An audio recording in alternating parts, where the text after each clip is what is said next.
Shalom, salam berkat dari kami untuk pendengar sekalian. Saat ini pendengar akan diberkati dengan program Hari Ini Harinya Tuhan bagian yang ke-8. Sebuah program rohani tentang doktrin Alkitab yang menolong kita untuk semakin tertanam dalam kebenaran firman dan bertumbuh dalam kemuliaan. Bersama hambanya, Pendeta Gilbert Lumendo, STH. Banyak orang merasa doktrin Alkitab sebagai sesuatu yang membingungkan. Tetapi tahukah saudara bahwa doktrin Alkitab intinya adalah memahami Alkitab dengan benar, dengan pemahaman yang sistematis, sehingga kita terus dapat tertanam di dalam kebenaran firman, sehingga kita terus bertumbuh di dalam kemuliaan Allah. Buka hati saudara sekalian untuk menerima berkat-berkat firman-Nya hari ini. Haleluya. Salam jumpa pendengar berkati Tuhan. Dan saya percaya sesuatu akan kembali terjadi dalam hidup saudara lewat program ini, karena Allah yang berfirman adalah Allah yang memberkati, menuntun, membimbing anak-anaknya. Itu sebabnya dengan sangat sukacita saya kembali lewat program ini, karena firman Allah tidak pernah gagal dalam menuntun orang yang sesuai dengan kehendaknya. Dan dasar hidup kita harus senantiasa didasari oleh firman Allah. Berita dunia ini tidak dapat membawa hiburan buat kita. Segala petunjuk-petunjuk dunia ini dapat salah, tetapi firman Allah yang menuntun hidup kita selalu akan membawa kita pada hidup yang berkemenangan. Nah, dalam program ini kita sedang membahas Matius pasal 7 ayat yang pertama sampai ayat yang kelima, di mana kita berbicara tentang hal menghakimi.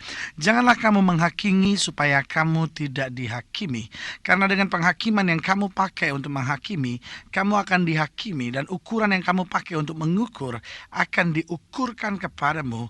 Mengapakah engkau melihat selumbar di mata saudaramu, sedangkan balok di dalam matamu tidak engkau ketahui? Bagaimanakah engkau dapat berkata kepada saudaramu, biarlah aku mengeluarkan selumbar itu dari matamu, padahal ada balok di dalam matamu? Hei orang munafik, keluarkanlah dahulu balok dari matamu, maka engkau akan melihat dengan jelas untuk mengeluarkan selumbar itu dari mata saudaramu. Nah, dalam program kita kali ini kita akan melihat apa yang Alkitab katakan, apa yang Alkitab ajarkan tentang hal menghakimi atau hal menyatakan kesalahan orang atau melihat kesalahan orang lain. Nah, kita terbiasa untuk selalu bisa melihat kesalahan orang lain.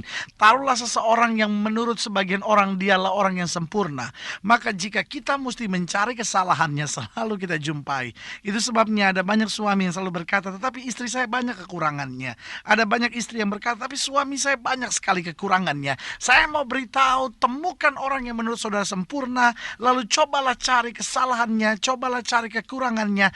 Pasti saudara akan menjumpainya. Mengapa? Karena kita selalu punya titik lemah untuk memandang orang lain.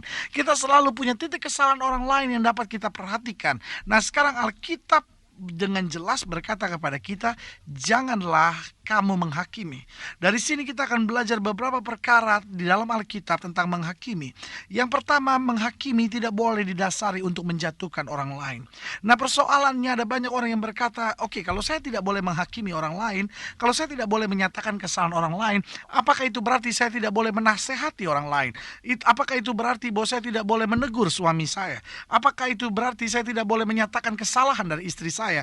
Apakah itu berarti apapun yang dibuat oleh suami saya pasti benar, apapun yang dibuat oleh istri saya pasti benar, apapun yang dibuat oleh anak-anak saya pasti benar? Bukan itu persoalannya. Tetapi yang Alkitab mau jelaskan buat kita, kita tidak boleh menghakimi orang lain dengan dasar untuk menjatuhkan orang lain.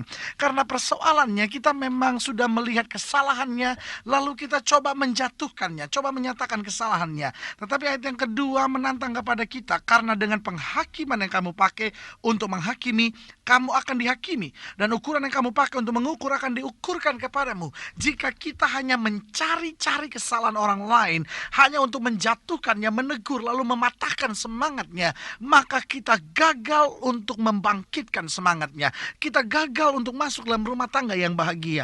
Kita gagal untuk menjadi seorang yang hidup dalam kasih. Itu sebabnya menghakimi jangan didasari untuk menjatuhkan orang lain.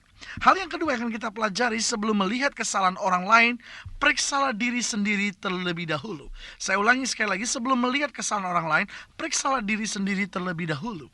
ingat bahwa banyak orang berbuat salah bukan karena ingin berbuat salah, tapi ada banyak orang berbuat salah karena tidak mampu berbuat yang baik. Ada banyak orang yang mudah adakan demonstrasi, ada banyak orang yang mudah untuk kecewa dan akhirnya berontak dengan keadaan. Dan kita terlalu menyatakan kesalahan orang lain sambil berkata, ya dia salah. Lalu kita mendiskreditkan orang yang salah ini. Yesus jelas berkata, aku datang untuk domba-domba yang hilang. Dengan lain kata, Yesus mau menjelaskan bahwa aku datang bukan untuk orang yang sempurna. Yesus datang justru untuk mencari dan menyelamatkan yang hilang.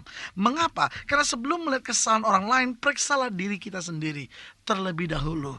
Persoalan ada banyak orang ingin berbuat yang baik, tetapi tidak mampu berbuat yang baik. Karena itu jangan menghakimi dengan dasar untuk menjatuhkan, tetapi milikilah kasih. Tegurlah seseorang dengan kasih. Kenapa masalah rumah tangga saudara tidak terselesaikan? Kenapa semakin timbul kebencian dan saudara berkata, suami saya itu tidak mau dinasehati, istri saya tidak mau ditegur, anak-anak saya setiap kali ditegur itu selalu memberontak. Karena persoalannya seringkali motif hati kita menegur karena kita sudah sangat jengkel, karena kita sudah sangat benci, karena kita sudah sangat marah. Tetapi biarkan kasih Allah mengalir terlebih dahulu dalam hati kita. Lalu milikilah semangat, aku ingin merubah, aku ingin memperbaiki, aku ingin membiarkan suamiku hidup dalam kebahagiaan. Itu sebabnya dengan kasih mulai kita menyatakan kesalahan. Nah, sebelum melihat kesalahan orang, periksalah diri sendiri terlebih dahulu. Karena Alkitab jelas berkata pada ayat yang keempat, bagaimanakah engkau dapat berkata kepada saudaramu, biarlah aku mengeluarkan selumbar itu dari matamu, padahal ada balok di dalam matamu. Kalau dasarnya di dalam diri kita masih terlalu banyak beban yang kita simpan, masih ada terlalu banyak hal yang tidak benar yang kita simpan, maka saudaraku, mata yang salah akan memandang segala sesuatu salah. Kadangkala bukan orangnya yang salah, kadangkala cara memandang kita yang perlu diperbaiki. Ada orang yang selalu bilang bahwa suami saya salah, anak-anak saya salah, semua orang mengecewakan saya. Kadangkala kita selalu berpikir sayalah yang paling baik. Kadangkala kita berpikir bahwa sayalah yang paling benar. Kita cenderung untuk berpikir bahwa orang yang paling benar, orang yang paling sempurna adalah saya. Sehingga setiap kali ada masalah itu karena suami saya, itu karena istri saya, itu karena anak-anak saya. Saudaraku, masalah saudara tidak bisa akan terselesaikan jika saudara selalu mencari kesalahan orang. Jika saudara ingin lihat kembali rumah tangga saudara bahagia, mulai periksa diri saudara terlebih dahulu. Alkitab jelas berkata, satu orang bertobat, seluruh isi rumah tangga diselamatkan. Apa artinya satu orang bertobat? Artinya satu orang mulai introspeksi diri, satu orang mulai menyadari kesalahannya, satu orang mulai berubah hidupnya, satu orang mulai merendahkan diri di hadapan Allah. Karena ingat, untuk sebuah perkelahian membutuhkan dua orang. Untuk sebuah perkelahian selalu membutuhkan dua orang. Jika satu saja mulai menyadari kesalahan, maka berhentilah perkelahian itu. Itu sebabnya sebelum melihat kesalahan orang, periksalah diri sendiri terlebih dahulu. Nah, hal yang ketiga dalam menghakimi kita pelajari, waktu seseorang menyatakan kesalahan, bantulah orang tersebut untuk keluar dari masalahnya.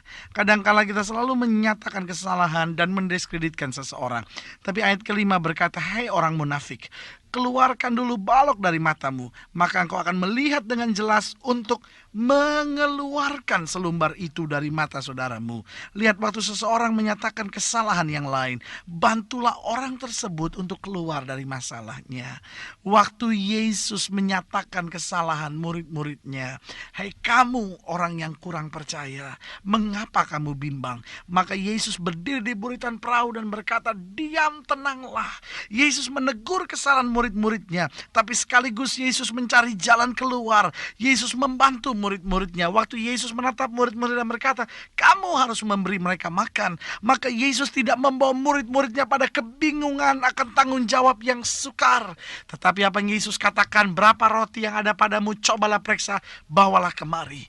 Yesus bukan hanya menyatakan kesalahan, Yesus bukan hanya menegur, tapi di balik segalanya Yesus memberikan jalan keluar sehingga mereka mereka dapat keluar dari persoalannya. Suami, mulailah menyatakan kesalahan istrimu dan berilah dia jalan keluar. Hei istri, kalau engkau menyatakan sebuah kesalahan, mulailah beritahukan jalan keluarnya dan bantulah bersama. Jangan hanya dengan kalimat-kalimat negatif sambil berkata kamu memang dasar suami pemalas, tetapi mulailah bantu dia dalam kelemahannya.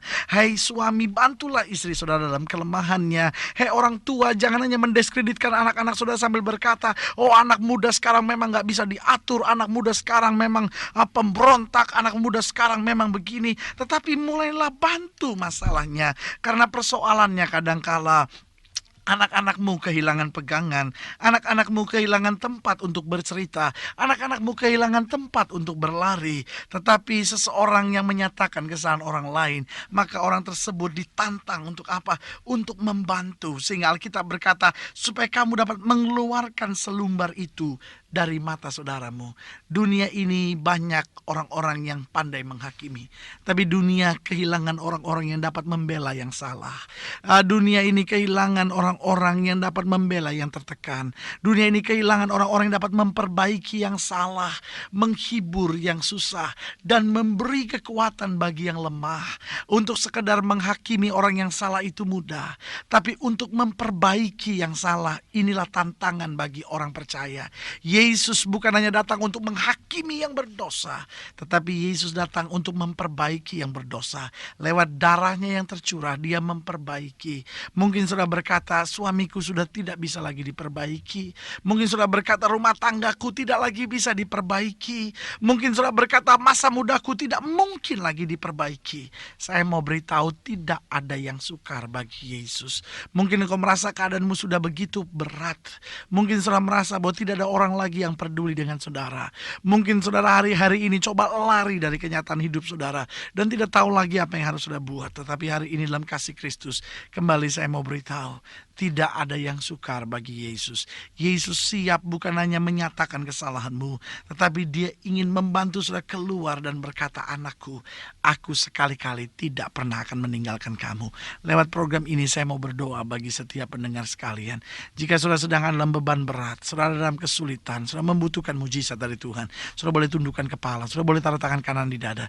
Dan lewat program ini saya mau berdoa sekarang. Bapa, dalam nama Yesus, Engkau lihat setiap mereka yang berbeban berat.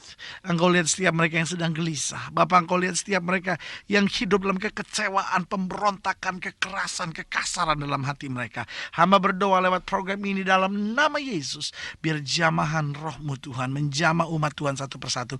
Mereka yang sakit, mereka yang diambang kehancuran rumah tangga, mereka yang sedang gelisah, mereka yang sedang kecewa, mereka yang tidak memiliki kepastian dalam hidupnya. Hamba berdoa dalam nama Yesus, biarlah turun segala berkat, anugerah pertolongan Tuhan, sehingga mereka mulai dikuatkan dan mulai percaya bahwa Yesus adalah pertolongan yang sempurna bagi mereka.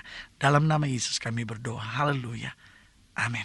Pendengar yang diberkati Tuhan, jangan engkau takut, jangan engkau khawatir, jangan putus asa. Apapun yang sedang terjadi, milikilah pengharapan di dalam Yesus. Karena orang yang berharap kepadanya tidak pernah dikecewakannya. Jangan menghakimi orang lain, sebab itu akan menghambat berkat, menghambat kasih di dalam rumah tangga. Jangan menghakimi orang lain, karena itu seringkali menghambat kasih dan menghambat berkat dalam pergaulan hidup saudara. Tetapi mulailah memberkati, mulailah menyatakan kasih. Maka dimanapun saudara berada, kasih Allah boleh mengalir lewat hidup saudara dan banyak orang diberkati. Sampai berjumpa pada program berikut. Jadikan hari ini harinya Tuhan. Haleluya.